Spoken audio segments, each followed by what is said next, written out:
Hey, Mixed Media family. This week we don't have our normal podcast episode. Instead, because I had a wedding to go to, we decided to do another 9 reviews in less than 9 minutes. So, enjoy.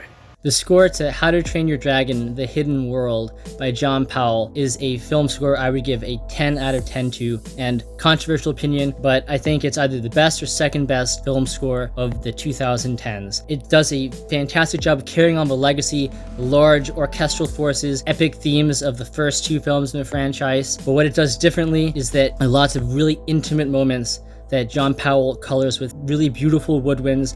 Lots of lyricism is kind of missing in the first 2 films, and just these beautiful orchestral colors, very subtle. I know it's a controversial opinion. A lot of people, fans of the franchise, think it's the worst score out of the 3 films.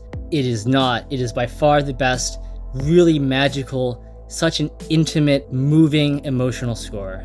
Hoaxed is a 2019 documentary by Downey and Dutoit and produced by the infamous Mike Cernovich. It's about corporate media, alternative media, historical media, new media, propagandized media, and overall it's a thesis to look deeper into the institutions of record. It surprisingly features the likes of Jordan Peterson, Tim Pool, Scott Adams, and even Alex Jones. Now, before I really get into the meat of the review, I have to roast one person. So on the screen right now, I'm going to post a review that I saw on Letterboxd. And then I proceeded to respond with this. And guess what? He blocked and silenced a black man who had an opinion. That's all to say, don't be this man blinded by hate enough that you're going to lie about the contents of a documentary. I don't understand how this documentary did not get nominated for an Oscar. I am a filmmaker, but not a documentary person, and this documentary showed me what at the height of the medium is possible. It's very stylized, it has very intentional set work. It has a very clear 4-act structure that engages from front to end. It was trying to say, you need to take a deeper look, and here are the consequences of not doing so. So overall, I'd give Hoaxed a 4.5 out of 5. And if you want to see me roast more people on Letterboxd, I'll put a link in the description. This is my review of the game Spellbreak. So the game is a battle royale game where the fancy twist is that it's all based on magic.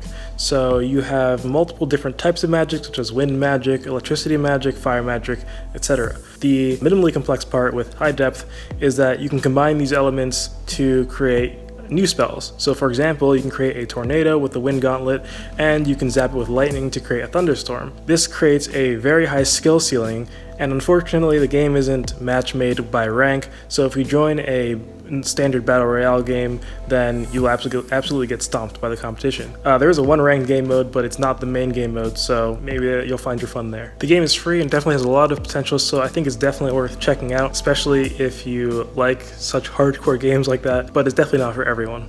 William Walton's score to the 1969 film The Battle of Britain is a score I'd give a 3.5 to 4 out of 10 as a film score. It's really interesting music. You should listen to it in a concert hall, but it doesn't do a whole lot for the film. For starters, the film doesn't have that much music.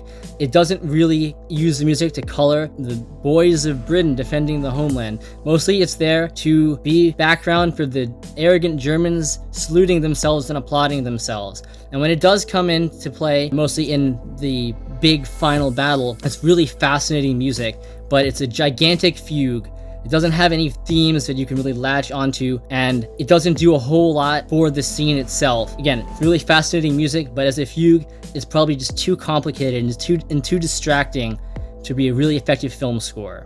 Arrival is a 2016 Oscar-nominated film by director Denis Villeneuve. It is often praised for its interesting angle of the philosophy of time, the philosophy of linguistics in a sci-fi movie. Now, this film is from an era where female leads that were sort of like blank slates, and I don't really like that era very much. I find that this film has a lot of overpraised deepities about the philosophy of life. The film to me gets at some very interesting questions, but doesn't really bite down hard enough to get through to something transcendent, it feels. I know I'm trashing on a film beloved by many, but the dialogue is often dry and brings this sort of dead, boring atmosphere to the movie. Really trying to force care about the aliens and the overreactions from around the globe. I ended up not caring about any character, aliens or humans. Overall, I just don't personally get the cult following around this movie. I give Arrival a 2.5 out of 5. That's an average score for me. This is my review of Forza Horizon 4.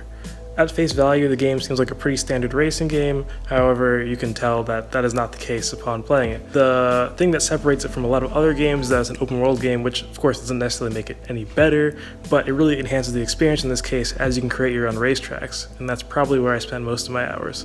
Personally, I prefer the creative side of things to, I guess, racing. I definitely spent many hours in the game creating crazy tracks that go from like off-road to on-road, in between farmland and like these small cities that are scattered around the map. It has a lot of interesting features around, and the AI is competent enough to deal with most like scenarios that you would make in your racetracks, but sometimes it's not the greatest. But yeah, overall, I really like the game. Ralph Vaughan Williams' score to the 1948 film Scott of the Antarctic is a fantastic score. I would give it 8 out of 10 at least. It has had an enormous influence on other composers like John Williams and John Powell, especially in music that describes really barren landscapes like the music of Hoth in Star Wars. It is a score so ahead of its time, using all these wacky combinations of instruments that shouldn't appear in the orchestra to color this barren wasteland of Antarctica, and also to color the heroic sacrifice and death of Scott, the main character. The only drawback is that it does not have a whole lot of substance or themes that you can latch onto immediately and say, wow, that's a great theme. But for its influence and its just wackiness, such a great score. The 2019 version of Fruits Basket is a 3-season anime based off of a manga by Natsuki Takaya. Fruits Basket tells the story of an altruistic high schooler who is thrust into a family of secrets after a recent loss of her beloved mother. It is an emotionally complex Bildungsroman that follows the growth of every character, whether a child or a teen or a stunted development adult. Thematically, it really stresses the importance of parenting, the importance of growing up well. The opening season really stresses this love triangle that thankfully gets resolved in a way that wasn't too sappy. And the lore the universe occupies really helps develop those complex emotional themes. As the seasons progress, it's hard not to love the resulting relationships. I thought the love triangle overstayed its welcome by half a season. As is unfortunately common in animes I seem to come across, the music is very repetitive. And finally, I thought the animation does the job to tell the story. I'd give Fruit Basket a 3.5 out of 5. This is my review of the game Simple Planes.